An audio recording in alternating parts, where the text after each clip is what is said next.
Hello everyone and welcome back to another CMB Extra review. Damn it, I'm not ready. There comes a time in every man's life where he has to come to terms with the concept of how cool he is. Now, I feel like the concept of coolness is pretty nonsensical and rather childish. It has no real value or obtainability. Therefore, in reality, we're all as cool or uncool as anyone else. But ask yourself, are you a badly modelled Patrick Star riding a surfboard level of cool? Didn't think so. I know you all tuned in to watch me review SpongeBob's Surf and Skate Roadtrip, but the fact of the matter is, I'm just not cool enough to do it really. I mean, listen to what's written on the back of the box. Grab your board, carve it up, go sponge wild. Do I look like a sponge wild type of guy? I mean, it even requires the Kinect. How cool can you get? Well, I like to avoid clickbaiting you guys, so I guess I'm gonna have to work out some way of getting cooler. I looked up cool in the dictionary. All I found was this police sketch, which concerns me. So many books, yet none that can really teach me the ways of the coolness. Well, just like all young people of this day and age, just about any answer can be found on the internet. So, there we go. Let's give us a call.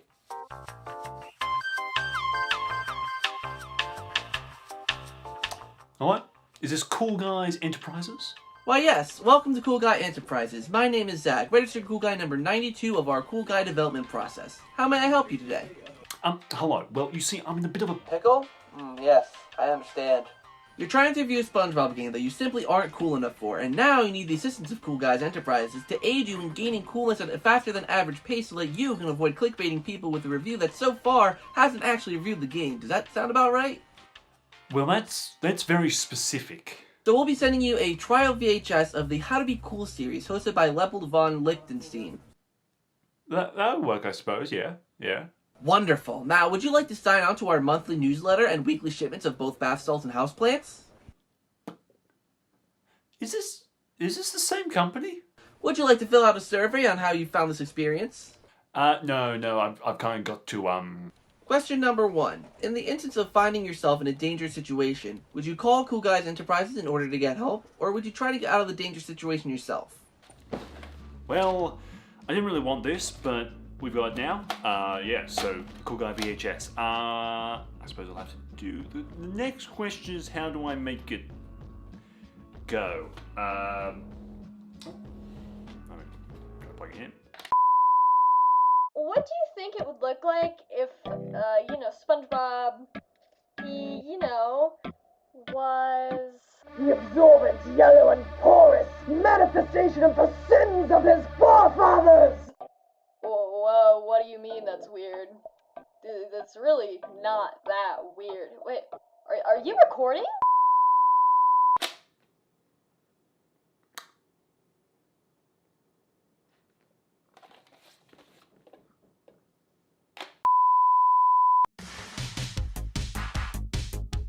What's up, my dudes, and welcome back to this 47-part series on how to be cool. My name is Leopold von Lichtenstein. You can just call me Larry. Now, last week we went over how to deal with a difficult situation, such as being cool in a funeral situation and also being called out on Twitter. But this week we're going over my top 3 ways of being cool. Now let's just get into it. Step 1. In an uncomfortable situation. For example, having an argument with a customer at work, or being peer pressured by friends, or being involved in a government cover-up to hide the fact that Vietnam was cut that. The best thing to do in that type of situation is to just moonwalk out of it. The moonwalk is a globally understood symbol of coolness and boldness. It'll get you right out of that situation. Step 2. If you ever feel threatened or intimidated by someone, just challenge them to a dance battle, my dudes. And remember to follow VHS number 21 on the sickest dance moves that can absolutely kill it in a dance-off. Now remember, moonwalks are not accepted in 90% of dance-offs, okay? So you can't double dip on steps here, okay? Now in the instance that their dance moves are just that much sicker than yours, just knife them. It's really that easy. Step 3. Now this is the really important one. Okay, so what you need to do is steal the declaration. No. I just want to get into good bit. Okay, well, I guess there's nothing that can be done about it. We just gotta go through it. The deed must be done. But, okay, if I'm gonna do this without being a full cool guy, I at least want some details, the lay of the land, the history of the land. And there's only one person I can think to do that. It's me. The joke is I'm wearing glasses, so it makes me look like I know what I'm talking about. The Kinect, known as Project Natal during its development, was Microsoft's answer to the Wii and its massive success with the less hardcore market. Nintendo, with a single swing of the Wii remote, was able to get people who had never and never would pick up a controller in their lives, get them dancing, playing tennis, and awkwardly controlling SpongeBob as he escaped from a giant plankton. The Wii was a colossal success, and Microsoft wasn't about to miss out on that market. Releasing in November of 2010 for the Xbox 360, the Kinect sold 35 million units from its release to 2017. But it's important to know that many Xbox 360s were later sold in bundles with the Kinect, and also the Kinect came packaged with the Xbox One. So that statistic is unlikely to reflect on the overall success of the Kinect, but more on how Microsoft included it. But at the end of the day, the Kinect was successful and was in the hands of a lot of people. It never saw the wildfire success of the Wii, and also very quickly became an object of mockery, due in part to Microsoft's constant pushing of the peripheral onto its more hardcore fanbase, like making it have forced integration into the Xbox One, but also for its series of lackluster games. Now, it of course had a good few experiences, but none felt overly enhanced by the Kinect. Often they felt hindered or even muddied by the inclusion, such as Harry Potter and the Deathly Hallows Part 1, which included an entire mode that was only playable with the Kinect. To be fair, that was a pretty fun mode, more enjoyable than the rest of the game at least, but it wore thin quickly. Many of the Kinect titles were quickly labelled as lazy, poorly developed cash grabs, and much of the greater Xbox fanbase moved on from the Kinect pretty quickly, even though companies still pumped out titles for the Kinect for whatever audience was left after the immediate release. SpongeBob's Surf and Skate Roadtrip was born under these circumstances. Developed by Blitz Games and published by THQ only 2 years before its closure, the game released 1 year after the Kinect itself, in November of 2011. Very little is known about the development of this game. Most websites just have copy and paste information from Wikipedia. The reason for this is most likely due to a short development time and very little advertisement or info releases. Blitz had already released 4 games in the same year as Surf and Skate. It's unlikely, with the amount of manpower that Blitz Games had, for that development to have been overly long, and the game reflects that concept in its quality.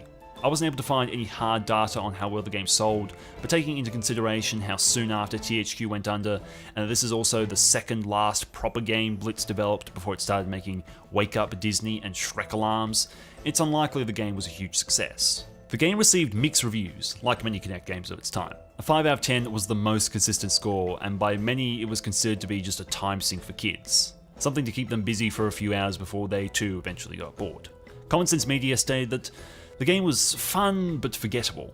This comment reflects greatly on the modern SpongeBob fanbase's perception of this game.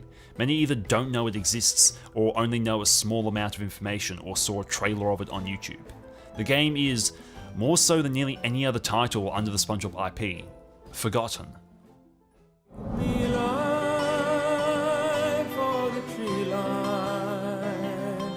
Getting back to nature always does me good.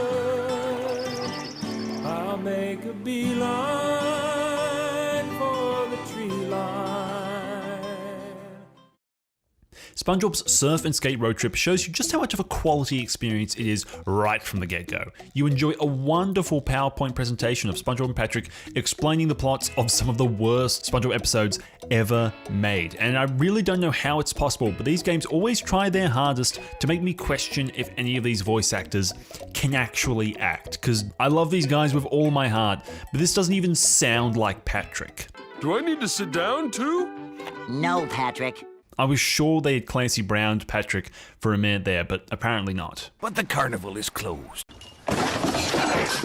Anyway, none of the other characters talk because, come on guys, we're working on a 2-day deadline. What do you want from me? We kidnapped Tom Kenny for this role anyway. We didn't have time to do the rest. But hey, the ransom money helped pay for half the game. After the presentation, thank you everybody for coming, I'll be emailing out the minutes later today, we are into the game. So Surf and Skate Roadtrip is, well, it's a Kinect game. like your Kinect Adventures and so on, where you play as either SpongeBob or Patrick in 2 choices of swimmers. Is this like Mass Effect? Is this going to affect the ending? You play through a bunch of levels, either surfing or skating, collecting coins, making jumps, catching air, and racking up points. Earning that... Now, skating and surfing are more or less the same, which is a shame, as I was hoping for skating to be much more different, but no, it's basically the same. How could you possibly have known that? Oh, it's Blitz Games. What are you talking about? Blitz has always been a company of quality never mind. Welcome to Atlantis. Now for controls, you position your feet with one towards the back and one out the front to go straight. Good luck, you'll need it. Then you take a big old step to the left to go left. This is fine, it's comfortable. Then a big old step to the right. This doesn't feel comfortable. The back leg needs to stay where it was, but now your legs are crossing over and I feel like I'm overbalancing whenever I do this. Now, some could argue it's because I have the balance of a goose who's eaten a kid's packed lunch and now is getting on a skateboard to try and escape, but it's not just that. It's mostly that. Going left just feels like you're doing a weird lunge. Going right feels like I'm about to fall over. Why can't I just lean one way or the other? Like seriously, the Kinect is a potato. It ain't advanced, okay? If I so much as breathe, it tells me it can't see me anymore and gets all pouty. Why would you make your life harder, Blitz, and do this whole thing of putting your feet in the right places when the Kinect can't even tell those types of details? Also, it's not even allowed to see my feet because otherwise it will get angry about its placement. I mean, the feet placement isn't something the camera is even picking up. And if you move far enough back for it to see all of you, it complains you're too far away. Just let me lean! Just let me lean left or right to go in those directions. It seemed so obvious that I was instinctually doing it during the loading screens while the game was starting. Also, do you want proof of how bad the controls are? Here you go. Now you might think, oh hey Chester, you're catching some mad air, racking up them points. I was trying my damn hardest to go right this whole time because I wanted to get that damn coin. I didn't want the air, I wanted the coin. But as I said, the Kinect is a potato. Question number 31. Have you ever tried to swallow a tennis ball? Or would a cool guy have an easier time doing it? I don't want, okay, to answer your survey. I'm calling to say that your VHS broke, okay? It didn't give me the 3rd tip. I'm like halfway through this review and I'm just busking, okay? I'm making it up as I go along. Like, I need that 3rd step. Well, that's mighty unfortunate. Did you perhaps purchase our 3-week warranty service for $599? You have a warranty service for a free trial? Oh, there's nothing free about being a cool guy. $1,200, please. $200 for the repairing of the VHS, and $1,000 because you kept interrupting my survey, and it's really annoying me. Now, it's not all bad. Wait, yeah, kind of is all bad. So the game broke several times for me. My Xbox kept saying that it was basically unreadable. Oh no! I understand why you're doing this, but you don't need to lie to me. Just say you don't want to play it. It's all good, I understand. Now, I've seen some scratched discs in my day. This disc is very, very much not scratched. My copy of Halo 4 is practically broken in 2, and that damn thing always worked. So I don't know what's up with this disc, but boy howdy, I wasn't prepared to buy a 2nd copy to test it out. Yeah, it's only like $15, but it's the principle of the thing. So I was only able to experience the first few hours of the game before it kept breaking, so I'll be using some gameplay from Libby Long Plays to show some more of the late game stuff I wasn't able to record.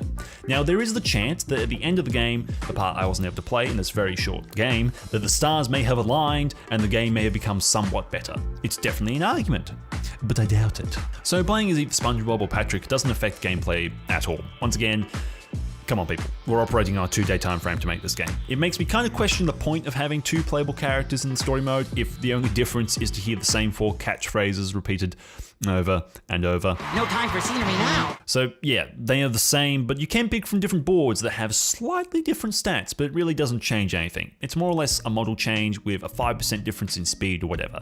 But at the end of the day, you can't control the board no matter which you pick, so there isn't really a difference. There are a few different modes, such as collecting enough points, going through the gates, aka ring challenges from the movie game, except if you were trying to play that game with a toaster for a controller. There are also a few other modes, but you won't be playing long enough to bother with them, so let's move on. There are also these things like from Psych that you've got to stay on. You have to lean left or right to stay on the bar, and if you fall over, you lose an absolutely minuscule amount of points. But hey, look how easy leaning is in this game, and how well the Kinect can pick it up. It's crazy! You can also perform different tricks and stunts which afford you different points, none of which worked for me when I tried to do them, like running your hand in the water or grabbing your board. They just didn't work for me. I shall count that on my height and not on the game. Nah, I'm gonna count that on the game. Now, something this game is sorely missing is power-ups, abilities, items, anything to break up the gameplay and let you have some fun. I was thinking it would be even fun just to have levels like in Jimmy Neutron versus Jimmy Negatron, where you race against giant waves. That would give some of the levels a sense of urgency and fatality, which is sorely needed. There are time challenges, which I suppose add a form of fatality and urgency, but nothing that is directly involved in gameplay. Here's the absolute biggest problem with the gameplay of Serpent Skate. Ignoring the fact that moving around in the menus makes me want to throw out my Kinect, seriously, picking Patrick's shorts becomes a much more intense thing when it takes so long to move your damn cursor over to it. Are you sure that's what you want to pick? No backsies. No, the biggest problem is the fact you aren't really penalized for anything. I spent this entire level just riding the left-hand wall for nearly the entire time, just getting air bonuses. There is no skill required in this game. Hitting objects scores you points rather than losing points. And if you do lose some points here and there, it's such a small amount, it basically wasn't worth being taken away in the first place. A game I played heaps as a kid was 1080. A snowboarding game that actually required skill. If you wanted to land a jump, nay, even beat the easiest level, you needed to learn how to land, and landing was hard. You'd always be taking damage, landing on your face, losing on the easiest levels. But then you actually start to learn what buttons to press, what angle to land on. Before you know it, you can actually compete. Then it's about tricks and working out how to go fast. It is a game that I still play every now and again because it's a good, honest challenge.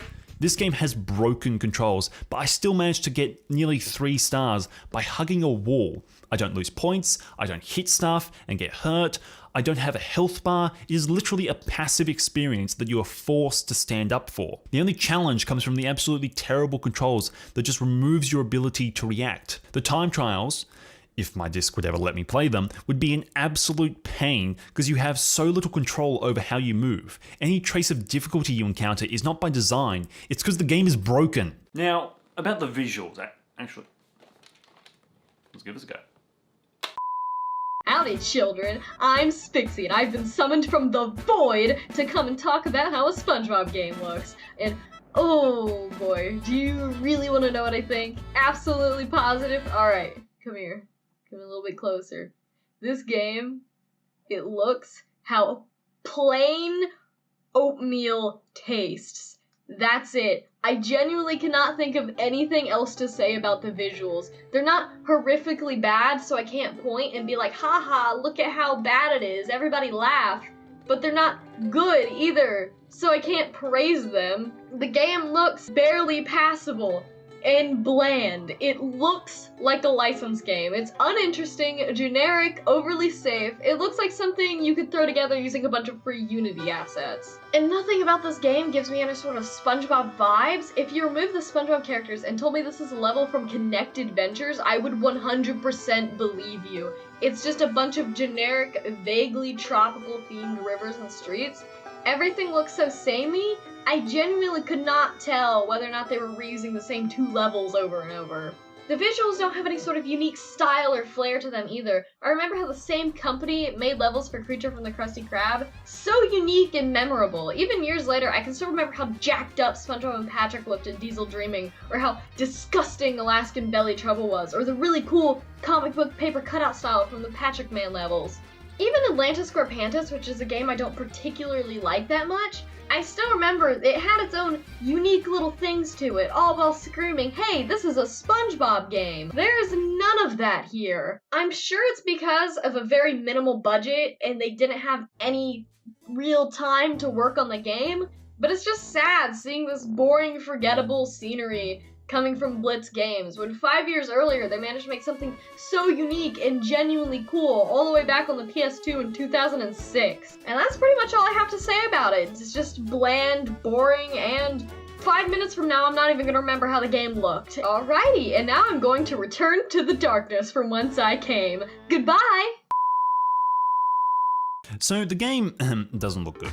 It's got clipping textures, it's jittery to look at, the motion is awful, the textures themselves are PS2 level. It tries to hide its awful appearance behind style, but to have style, you gotta follow through with it, and giving everything a line around it doesn't make it cel shaded. It makes it look like you went to Photoshop and added a black border. That's not a style, that's stupid! But Blitz has made a SpongeBob game in the past that had an actual style and presence and originality. It was a good few years in the past, but they made Creature from the Krusty Krab, my favorite SpongeBob game on console. It oozed style, especially the music. Now, the music in this is pretty underwhelming. I mean, I do love the Blitz soundtracks, but after a point of hearing them again and again, they do start to grate in a way, and it kind of gets frustrating because you hear these songs that really, they originated in, Creature from the Krusty Krab, and then you hear them get reused in Atlantis SquarePantis, and now reused again. Now, they're not all the same from the previous games, there are some new ones, but they're just really bland. Like as Spixie said, the blandness extends to the music. It's so bland and stereotypical and boring, and it just kind of hurts when I am such a big fan of Creature from the Krusty Krab just to hear these songs slightly remixed, but more or less just reused. It's not all just that, but it feels like that, and it's barely even a talking point, the music. It's so nothing. Actually, I thought this bad boy has one more left in it. Good morning, Chester. It seems we have a problem. Can you meet me in the garage? This is very important. Thank you. It doesn't matter who I am. I'm gonna meet you in like 5 minutes. Just come to... It's not that hard. Just come to the... Yeah. I know you're busy, but this is a matter of law and order and keeping the peace. So if you could... Yeah. That'd be... Yes. Thank you. Yes. Great. See you soon. You could just tell me that I'm gonna see you in the... Yeah, alright, okay, bye.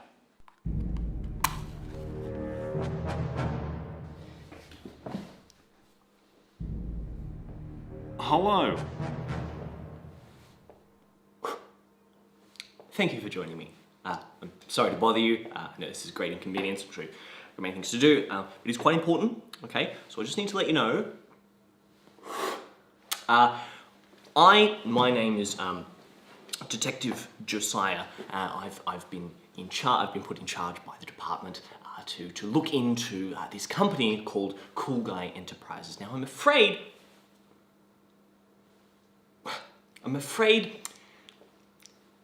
there seems to be some discrepancy with the legitimacy of the validity of the company. Unfortunately, a couple of lawsuits happening. All right. Now, this doesn't really affect you. I'm just letting you know that it's kind of my job, so I've got to let you know. However, you are still under contract, which means that I'm afraid you're going to have to keep making videos for them. Okay, right. But if they're not a legitimate business, then I need to follow the contract, right? Yes, well, you see, I mean, it's my job to look into the company, not you, so you'd be breaking contract. However, they are under investigation, but you're not allowed to break your contract, otherwise, I don't know, but maybe I'd have to investigate you as well. Don't want to do that, you seem like a pretty cool guy. Yeah, so I basically just want to let you know this is what's happening. If you need anything, just call me. There's my number. Yes, so as per your contract, I believe somewhere around here. Here it is.